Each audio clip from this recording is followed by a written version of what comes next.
참 좋으신 여호와 아버지 하나님, 감사드리고 찬송드립니다.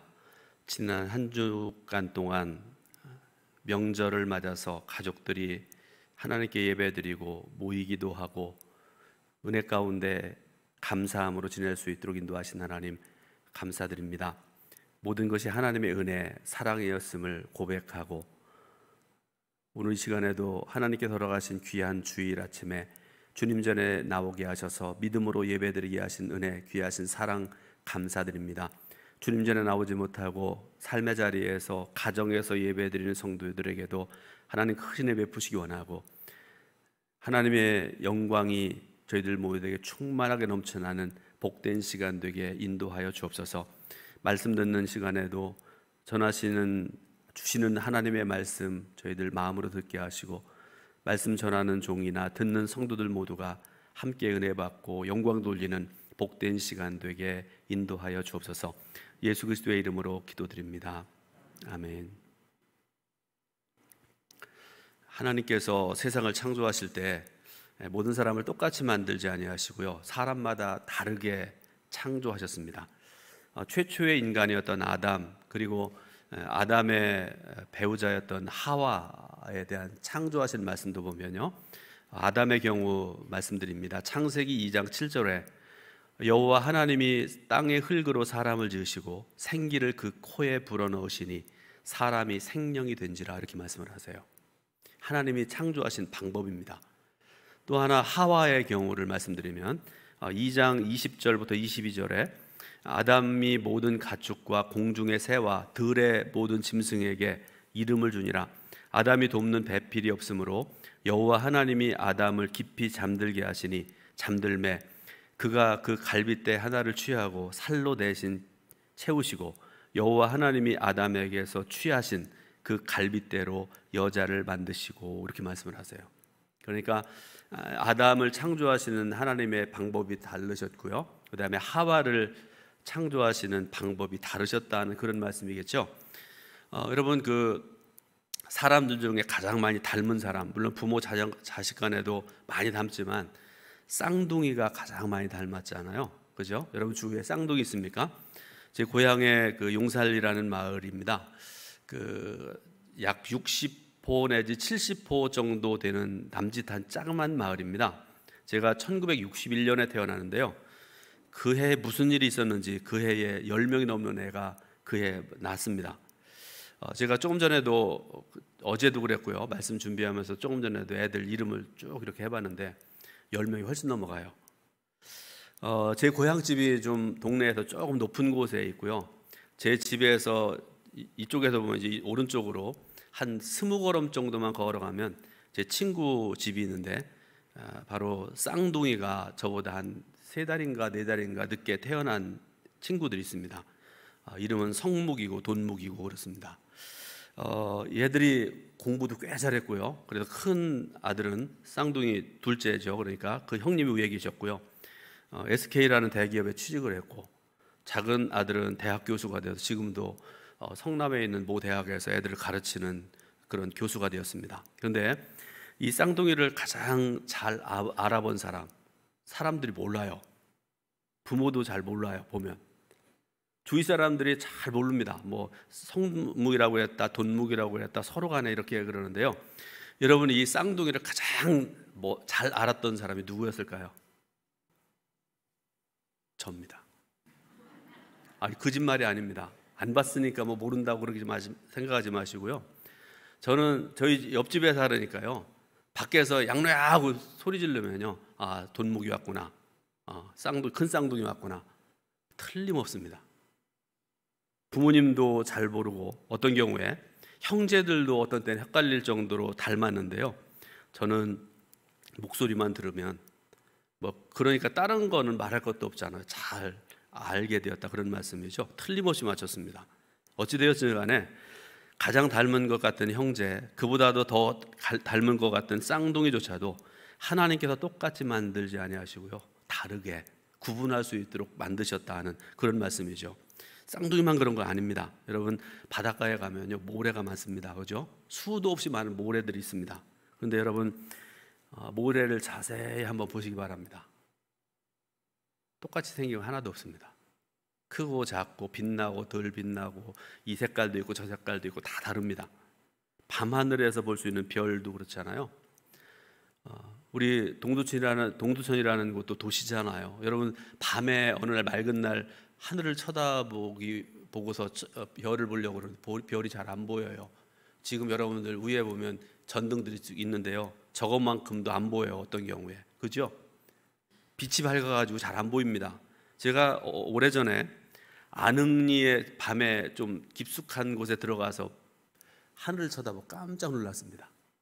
제가 어렸을 때 봤던 그 은하수를 비롯한 반짝반짝 빛나는 별을 보고서 얼마나 감사하고 얼마나 좋아하는지 모릅니다. 그런데 여러분, 그 수많은 별들 중에 단 하나도 같은 게 없어요.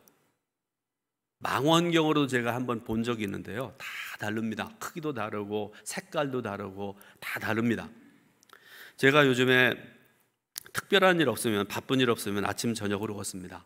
주일에 요새 9시 예배가 또 드리게 돼서 아침에 걷질 못했는데 오늘은 제가 조금 일찍 일어나 가서 30분을 걸었습니다. 왜 걸었는가 하면 다른 이유 때문이 아니라 코스모스를 보기 위해서 이렇게 잠깐 걸었습니다.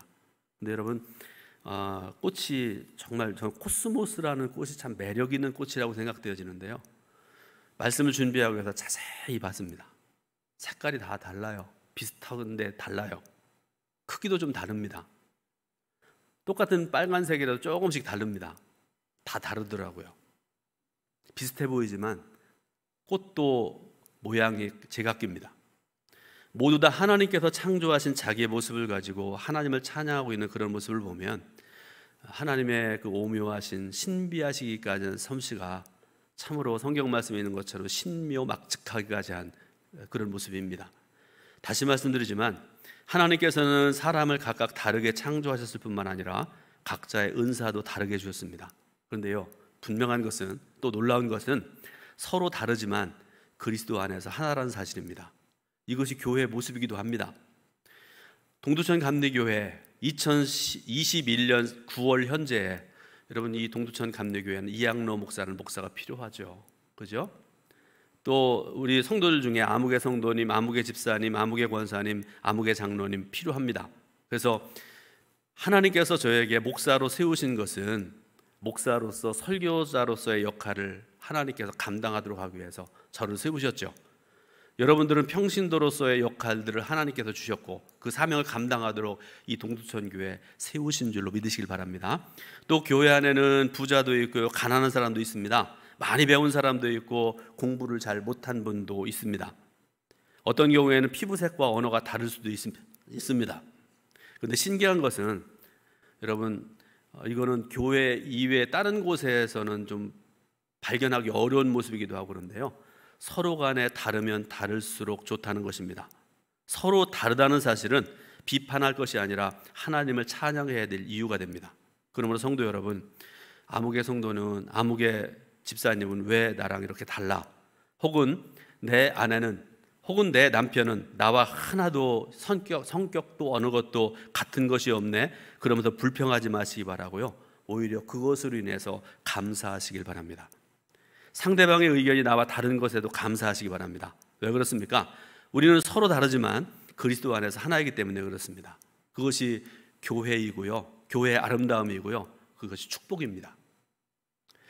교회는 하나님의 신비한 비밀로 가득 차 있습니다. 교회는 마치 가족과 같습니다. 우리 가족 중에서 누가 아프면 모두가 아픈 것을 느끼죠. 그죠? 누가 다리를 다쳤으면 그거 보면서 아파하고 같이 이렇게 기도도 하고 그러지 않습니까? 가족 중에 한 사람이 몸이 아프거나 능력이 없어서 돈을 벌지 못한다고 해서 여러분, 당신 돈 벌지 못하니까 나가, 그러는 가족이 있습니까? 안 그러잖아요. 오히려 더 애틋해하고 한 푼이라도 더 이렇게 주고 싶어하고, 그게 바로 가족의 모습 아니겠습니까? 교회 안에서 저와 여러분은 부모가 다르고 자라나는 환경과 학력과 성씨와 모든 것이 다르지만 우리는 예수 그리스도의 한 피를 받아서 한 몸을 이룬 영적인 가족입니다. 그러므로 우리에게 있어야 될 것, 가장 필요한 것은 바로 사랑이라는 것입니다. 사랑은요, 형제가 아플 때 내가 아파야 되는 것이 사랑이고요, 형제의 궁핍함이 나의 궁핍함이 되는 것이 사랑이고요, 형제의 영광이 나의 영광이 되는 그것이 바로 사랑이라는 것입니다. 예수 그리스도를 믿고 성령을 체험한 성도들에게는요, 7가지 은사가 있다고 성경에 말씀하고 계시잖아요. 그런데 이 다양한 은사들이 하나가 되어서 교회를 세워나가는데요, 은사가 각각 다르잖아요. 그런데 서로 간에 너는 왜 이러냐 그러지 않냐고 그것을 통해서 주님의 몸된 교회를 하나하나 세워나간다는 것, 여러분 신비하고 얼마나 귀한 일 아닙니까? 이것은 영적인 비밀이기도 합니다. 오늘 본문 9절에 그 답이 있는데요, 그 비밀의 답이 있는데요, 9절 보니까 이렇게 말씀을 하시죠. 사랑에는 거짓이 없나니 악을 미워하고 선에 속하라. 아멘. 그리스도 안에서 우리를 하나 되게 하는 것은요, 다른 거 아닙니다. 보니까 목회자들 세계에도 우리 감리교라는 교단에는요, 신학교가 3개가 있어요. 비슷비슷하게 이제 교회들이 숫자들이 있습니다. 근데 저는 이렇게 제쳐놓은 사람이고 그런데요, 학교별로 모여요. 뭐 예를 들어서 우리 중앙연회 안에도 동두천 지방 안에 뭐 이 학교 모여요. 그리고 또 어떤 경우에는 지역별로 모입니다. 장로교가 그런다고 얘기하는데 우리는 호남, 우리는 영남, 우리는 뭐 북한, 뭐 이렇게 장로가 전통적으로 그렇게 해왔다고 그러죠. 여러분들도 그렇잖아요. 우리는 직업이 같아서 교회 안에서도 모이기도 하고, 뭐 반드시 나쁘다는 그런 의미는 아니지만요, 이런저런 이유 때문에 모이고 하나 되고 그런 경우들이 굉장히 많지 않습니까? 우리 하나 되게 하는 그런 촉매가 되는 그런 역할들이 있지 않습니까? 그런데요, 그리스도 안에서 교회를 하나 되게 하고 우리를 하나 되게 하는 것은 다른 게 아닙니다. 다른 것으로 되지 않습니다. 그리스도의 사랑으로 가능합니다. 우리 안에 사랑이 있으면 성격과 학력과 환경과 모든 것이 달라도 하나가 될 수 있습니다. 이것이 교회고 이것이 신비입니다. 9절 말씀에 조금 전에 읽어드렸던 것처럼 사랑에는 거짓이 없나니 이렇게 말씀을 하시는데, 여러분, 사랑은 진실입니다. 사랑은 순수합니다. 그러므로 세상에 사랑보다 강한 힘이 없습니다. 그 안에 생명력이 있습니다. 제가 말씀을 준비하면서 본문을 통해서 제게 주신 하나님의 말씀을 들었는데요, 어제도 이 말씀 이렇게 읽다가 또 준비하다가 한참을 이 말씀에서 제가 이제 생각하고 깨닫기도 하고 그렇다 몇 번이나 감탄하고 그랬던 것인데요, 여러분, 가족들 간에도 그렇고요, 이웃들 간에도 그렇고요, 함부로 충고하려고 하지 마세요. 충고해서 사람이 변한다면 100번, 1000번 해야 마땅합니다. 그런데 여러분, 안 된다는 거 아시잖아요. 충고해서 사람이 변해요? 제가 집에서 자주 듣는 얘기 중에 하나, 말할 때 좀 조심해라. 말만 좀 변하면 100점짜리 남편이다. 그런 얘기를 많이 듣는데요, 안 변해요. 제가 60살인데 아직도 안 변했으면 어렵잖아요. 또 여러분, 특히 자녀들에게 자주 하는 일 중에 하나가 야단치는 일이잖아요. 야단치지 말길 바랍니다. 사랑해야 변합니다. 자녀들이 좀 속상하게 해도, 남편이 나를 힘들게 해도 야단치지 말라는 그런 말씀이죠. 그저 사랑하시면 됩니다. 내가 당신을 사랑합니다. 내가 너를 사랑한다. 항상 당신 곁에는, 내 곁에는 내가 있다. 그 사실을 확인하는 순간에 아이들이 변하고요, 남편이 변하는 그런 역사가 일어나게 되고요, 심지어는 이웃도 변하는 역사가 일어나게 된다는 것입니다. 본문을 보면 우리가 섬기는 동두천 교회가, 그리고 내 사랑하는 가족과 가정이, 그리고 직장과 삶의 자리가 어떻게 사랑의 공동체가 될 수 있는가에 대해서 5가지의 실제적인 말씀을 주십니다. 첫 번째로 악을 미워하라, 이렇게 말씀을 하세요. 사랑의 공동체가 되기 위해서는 우리 안에 있는 악을 제거해야 됩니다. 악을 미워하는 사람이 되어야 됩니다. 그래야만 사랑의 공동체의 근거를 만질 수가 있습니다. 여러분, 이 악이라는 것은요, 어떤 데는 참 교묘하기까지 합니다. 교활한 것이 악입니다. 우리는 흔히, 여러분 이런 일 없기를 바라는데요, 흔히 잘못을 저질러 놓고 악이라고 인정하기보다 합리화시키려는 사람들이 굉장히 많은 것 같아요. 예를 들어 이런 거죠. 나 인간이니까, 부족하니까. 그런 말씀 많이 하시죠? 내가 연약하니까. 교회 보니까 중직자들도 그러던데, 목사도 그러고 장로도 그러고 그러던데, 부족함이 있던데, 그러면서 자꾸 자기의 악함과 자기의 부족함을 자꾸 합리화시키려는 그런 모습들이 우리들 속에 굉장히 많습니다.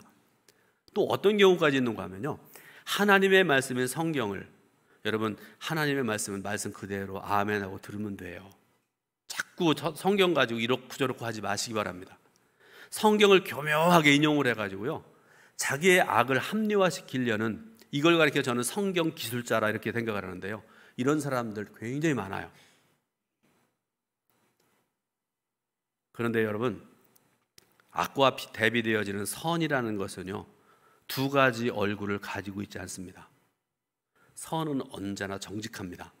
그러므로 여러분이 선의 편에 서게 될 때 악은 힘을 잃어버리게 됩니다.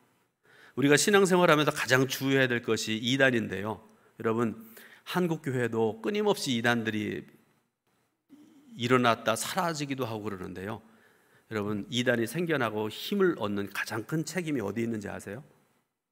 안 믿는 사람들이요? 김서방, 박서방들이 그것과 무슨 관계가 있습니까? 가장 큰 이유는 교회 책임이고요, 우리들 책임이고 목사들 책임 아니겠습니까? 교회가 교회다우면 이단들이 그렇게 힘을 발휘할 수 없지요. 목사와 성도들이 다워지면 이단들은 존재할 수가 없습니다. 그러므로 다시 말씀드립니다. 악을 미워하시기 바랍니다. 선을 이루고 교회가 진리 위에 서도록 최선을 다하는 삶을 살아가시기를 주님의 이름으로 축원드립니다. 두 번째로, 오늘 말씀의 가장 중요한 내용 중에 하나가 바로 먼저 하라. 10절 말씀을 한번 같이 읽어보겠습니다. 본문 10절의 말씀. 형제를 사랑하여 서로 우애하고 존경하기를 서로 먼저 하며. 아멘. 우리는 흔히 내가 먼저 사랑하고 내가 먼저 용서하면 나도 할 것이다, 그렇게들 해요. 그리고 기다립니다. 여러분, 분명한 사실은요, 그렇게 하면 아무런 일도 일어나지 않아요. 더 악화될 뿐입니다. 어떤 사람은 이렇게 말합니다. 목사님, 존경할 만해야 존경하지요. 여러 번 들어본 말 중에 하나입니다. 그런데 또 말씀드립니다. 누구나 존경할 만하면, 김서방도 존경할 수 있고 예수 안 믿는 사람도 존경할 수 있고 심지어 북한 괴뢰도 존경할 수 있다. 우리 한국 사람들이 대대로 존경하고 사랑하는 이순신 장군, 여러분 다 존경하시지 않아요? 훌륭한 분 아닙니까? 이 나라를 구한 분이세요. 이순신 장군이, 여러분 한번 생각을 해보세요. 외적들을 싸워가지고 23번을 싸워가지고 계속 한 번도 패하지 않고 이기셨잖아요.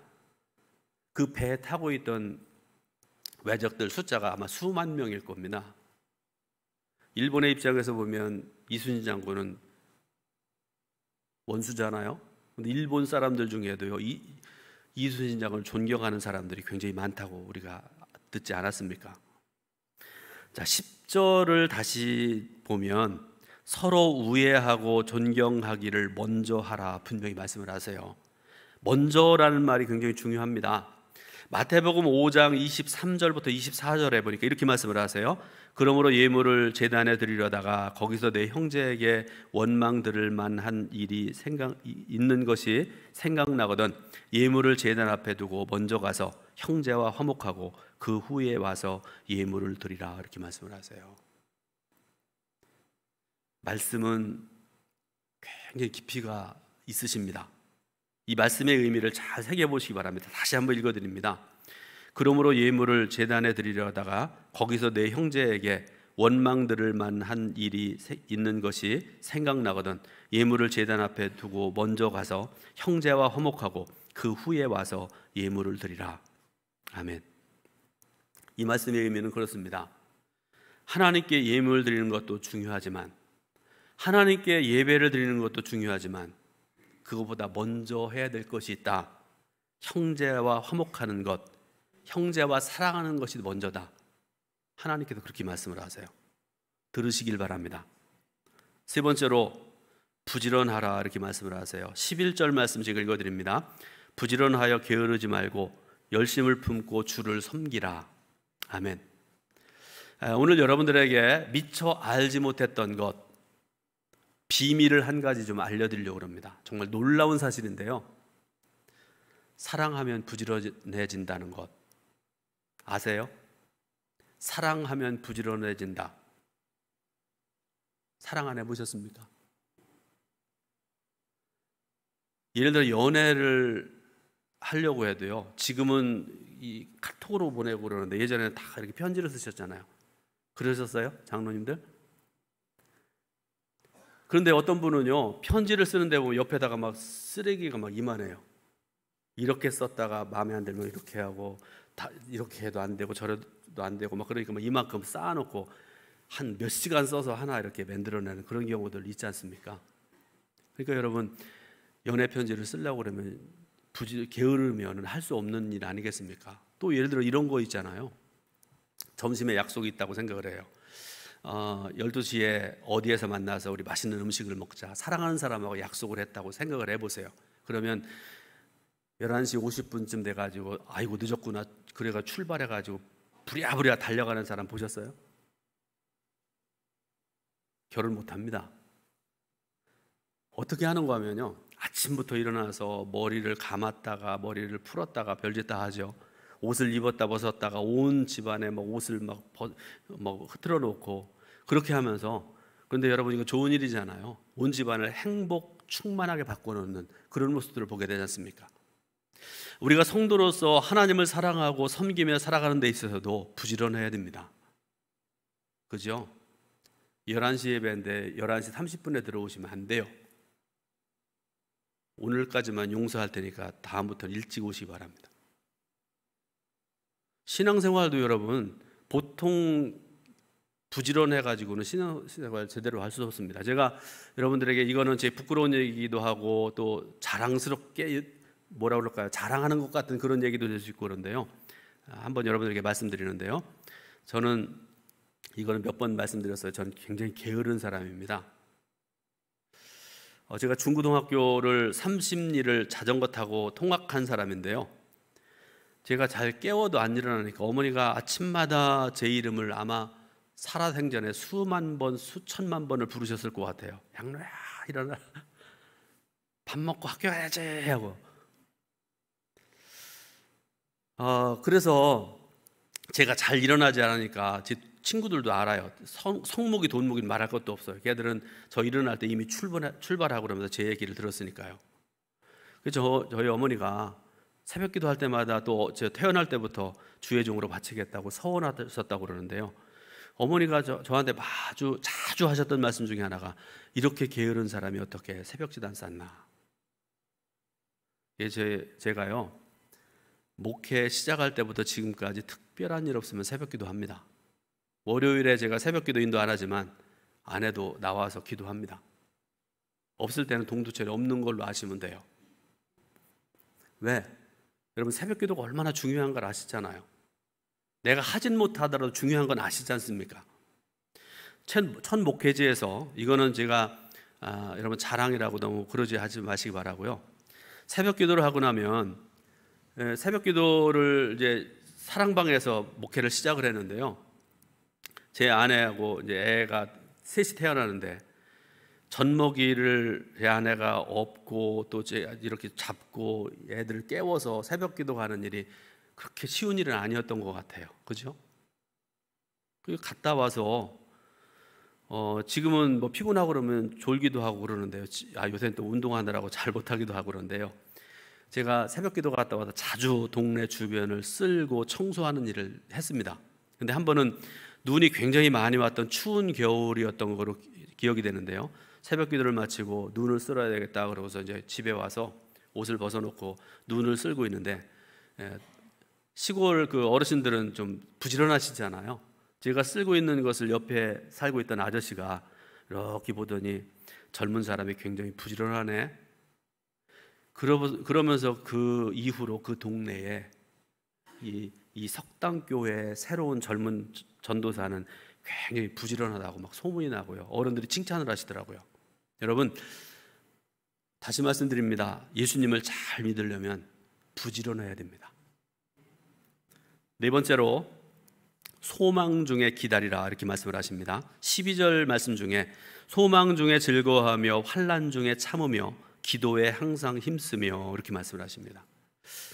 내가 살아가는 삶의 자리에서 마치 모든 악과 죄와 고통과 저주를 내가 다 경험하며 살아가고 있는 것 같은 그런 상황이랄지라도, 여러분 지금 우리나라의 온 세계의 상황이 그렇지 않습니까? 얼마나 힘듭니까?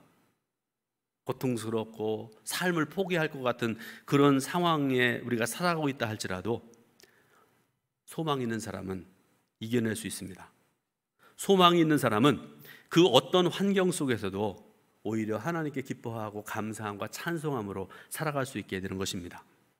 마태복음 5장 11절에 이렇게 말씀을 하시죠. 나를 인하여 너희를 욕하고 핍박하고 거짓으로 너희를 거스려 모든 악한 말을 할 때에는 너희에게 복이 있나니 기뻐하고 즐거워하라. 하늘에서 너희의 상이 큼이라. 아멘. 고린도전서 13장은 사랑의 장, 유명한 사랑에 대해서 말씀하시는 그런 사랑장입니다. 그런데 사랑의 말씀을 하시던 중에 이런 말씀하시죠. 사랑은 오래 참고 이렇게 말씀을 하시죠. 자, 여러분 왜 하필이면 사랑에 대한 그 많은 말씀 중에 이 말씀이 가장 먼저 나왔을까? 여러분 이 말씀을 한번 뒤집어서 생각을 해보면 참지 못하는 사람 사랑하는 사람이 아니고 인내하지 못하는 사람 사랑하는 사람이 아니다라는 그런 말씀 아니겠습니까? 그러므로 성도 여러분이 정말로 하나님을 사랑하고 또 내 이웃을 사랑한다는 그 증거는 기다리는 것입니다. 인내하는 것입니다. 여러분 교회 안에 어떤 성도가 믿음이 연약한 성도가 있는데 자꾸 정죄하고 판단하고 그러면 안 되잖아요. 떠나잖아요. 어떻게 해야 됩니까? 기다려줘야 됩니다. 자라기까지 기도해주고 기다려줘야 됩니다. 그것이 바로 교회가 해야 될 일이고 성도가 마땅히 해야 될 일인 줄로 믿으시길 바랍니다. 마지막으로 섬기며 대접하는 일입니다. 13절에 성도들의 쓸 것을 공급하며 손 대접하기를 힘쓰라. 아멘. 교회가 하나님의 집이요 하나님의 공동체라는 사실을 어떻게 할 수 있습니까? 여러분 저는 다른 방법이 아니라고 생각해요. 어떤 교회는 크게 건물을 지어놓고 막 수백억 들어가고 그리고 막 뭐 1000명이 모인다 10,000명이 모인다 자랑하고 그러는데요. 여러분 교회가 교회다운 것은 그게 아니라고 생각을 해요. 낮은 데로 내려가는 것입니다. 높은 자리에 있는 사람들은 결코 하나님을 느낄 수가 없습니다. 사랑하는 성도 여러분, 여러분이 가난한 사람과 함께하면 하나님을 느낄 수가 있습니다. 가난한 이웃을 섬기며 대접하는 삶의 자리에서 하나님이 일하시는 역사를 경험하게 될 줄로 믿으시길 바랍니다. 구약의 성전에 대해서 말씀을 하시죠. 출애굽기에 레위기를 보게 되면 성전이 어떤 곳이고 그 규모를 어떻게 져야 되고 뭐 어떤 재료를 가져다 지어야 되는지 자세히 말씀하시잖아요. 그런데 여러분 그 성전 중에서 가장 중요한 곳이 어떤 곳입니까? 하나님 임재하심의 장소. 뭐라고 그럽니까? 지성소라고 그러죠. 지성소. 그런데 이 지성소는요 크지 않아요. 책에 보니까 말씀에 의해서 지성소의 규모를 이렇게 재보니까요 6평 정도 된대요. 6평. 저는 이런 쪽에 잘 몰라가지고 이게 될까요? 여기 강단 쪽에 아무리 커도 여기까지는 안 될 것 같은데요. 6평밖에 안 됩니다. 하나님의 임재하심의 장소가 바로 그 규모밖에 안 된다 그런 말씀이죠.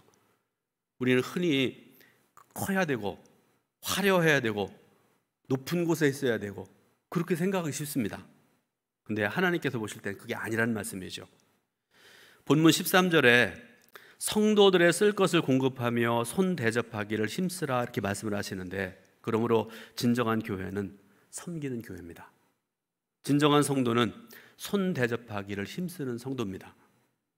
저는 사랑하는 우리 동천교회가 섬기는 일에 앞장서는 교회가 되기를 바라고 손 대접하기를 힘쓰는 사랑과 은혜가 충만한 교회가 되고, 그래서 하나님께서 기뻐하시는 그런 교회로 날마다 아름답게 세워지기를 주님의 이름으로 축원드립니다. 기도하겠습니다. 하나님 감사드립니다. 오늘도 예배드리게 하셔서, 또 귀한 말씀 듣게 하셔서, 또 결단하기를 하나님 주시는 말씀대로 실천하고 행하며 살겠나이다. 은혜 받게 하신 하나님, 은혜와 사랑 진정으로 감사드립니다. 우리 동두천 교회를 섬기는 성도들 은혜 베풀어 주시고, 하나님의 사람으로 하나님의 영광만 드러내는 귀한 삶을 살아갈 수 있도록 은총 베풀어 주옵소서. 예수 그리스도의 이름으로 기도드립니다. 아멘.